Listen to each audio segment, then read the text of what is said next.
My good friend Shivay, who's going to talk about building MLOps pipeline with Dagger.io and KitOps.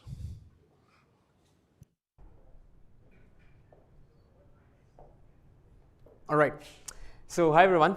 First of all, it has been a wonderful venue, and this is my second cloud native Rejects, and I've really enjoyed it a lot. So thanks for the opportunity for this lightning talk. So I'll probably just dive right into this issue, right, with machine learning. So whenever we talk about any sort of a Docker image or a container image, it's particularly packaging together all of your source code and all of the system dependencies related to your software. And while it's very easy for now you to be able to deploy this to Docker Hub or any other container registry for that matter, one of the major issues when it comes to AI is the fact that there are so many different components and all of them are being stored in different locations. So if you look at the data scientist and the code that they're writing, it will be in a Jupyter notebook.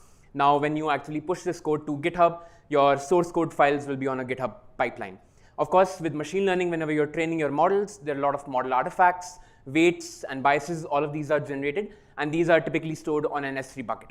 And finally, when it comes to documentation or your data sets, they might be stored inside of a data lake or in some other place. So what basically that means is that whenever your teams are actually trying to build applications with machine learning, there are all of these different data sources, and you have to try and pull these different sources from different locations, and it just adds to the complexity.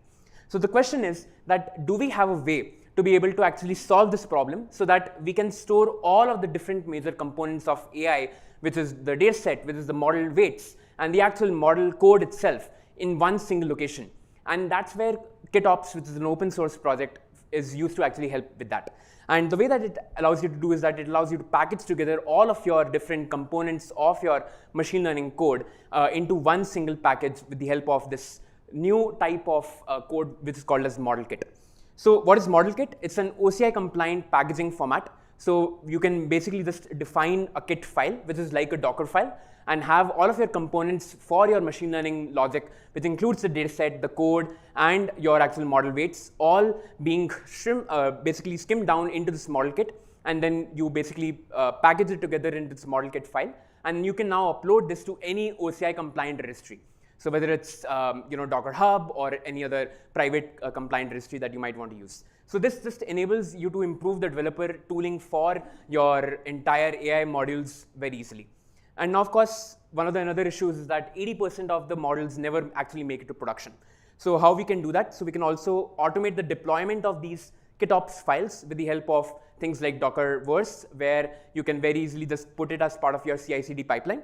And the way that you'll do is that you just install KitOps, you create your model kit file that will package together all of your model resources, including the dataset and the weights, and then you initialize the Dagger module, and then you define your pipeline functions within Dagger and integrate with any CI/CD tool that you might want, and then you can very easily automate the deployment to the registry. So here, I know I'm probably out of time, but here what I did was that I simply just created that kit file and I deployed it to Docker Hub. And this is this is my Docker Hub image, which is basically this machine learning code that has everything inside of it.